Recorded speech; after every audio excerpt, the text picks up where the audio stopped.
আসসালামু আলাইকুম বন্ধুরা, কেমন আছেন সবাই? আজকে চলে আসলাম আরও একটি নতুন রেসিপি নিয়ে।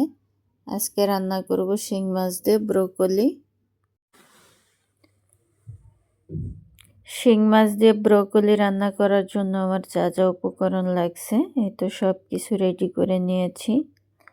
এখানে শিং মাছ আছে, ব্রোকলি আছে, হলুদ, মরিচ, লবণ, রসুন বাটা, পেঁয়াজ, কাঁচামরিচ, আর লাগবে ধনিয়া পাতা।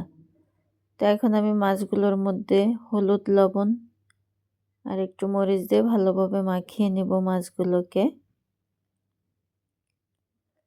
মাছটাকে আমি ভেজে রান্না করব।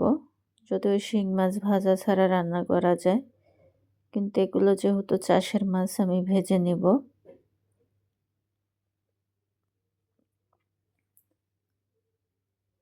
এখন মাছটাকে ভাজার জন্য চুলায় চলে যাব।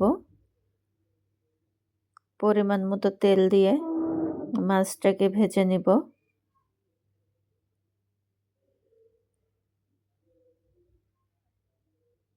মাছগুলো আমি দিয়ে দিয়েছি। মাছগুলো আমি উল্টে পাল্টে ভেজে নিব। আমার মাছ ভাজা হয়ে গেছে। এগুলো এখন আমি একটা প্লেটের মধ্যে তুলে নিব।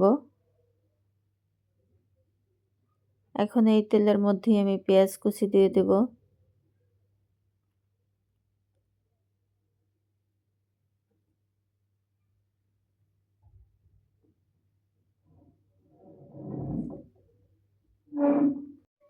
পেঁয়াজ কুচিটা একটু ভাজা হয়ে গেলে এর মধ্যে আমি রসুন বাটা দিয়ে দেব 1 চামচ। এটাও একটু ভেজে নিব। এখন এখানে 1.5 চামচ মরিচ, 1 চামচ হলুদ, পরিমাণ মতো লবণ, অল্প একটু পানি দিয়ে মশলাটাকে ভালোভাবে কষিয়ে নিব।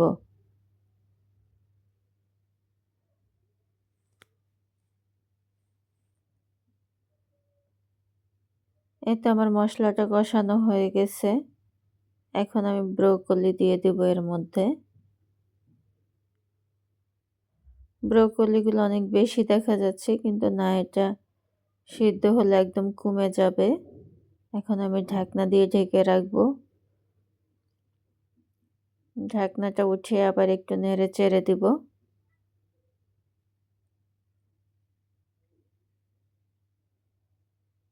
অনেকটা পানি বের হয়েছে। এখন এভাবে নেড়ে চেড়ে পানিটা শুকিয়ে নিব। এর মধ্যে সবজিটা সিদ্ধ হয়ে যাবে।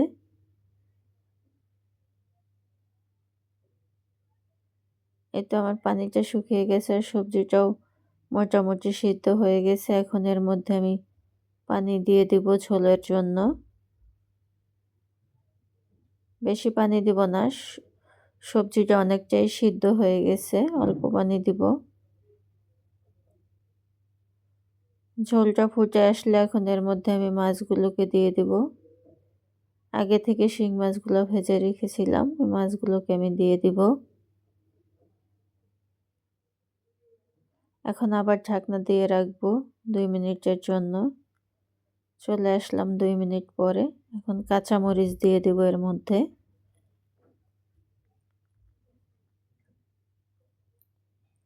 কাঁচামরিচ দিয়ে আরও কিছুক্ষণ চুলায় রাখবো।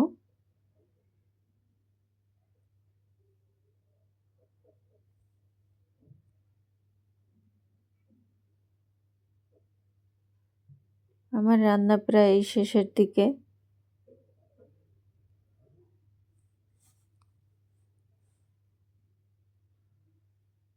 এখন ধনিয়া পাতা দিয়ে দেব।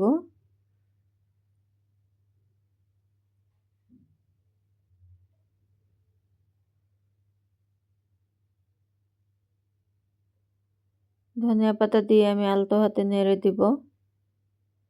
নেড়ে আমি এখন নামিয়ে নিব। আমার রান্না হয়ে গেছে।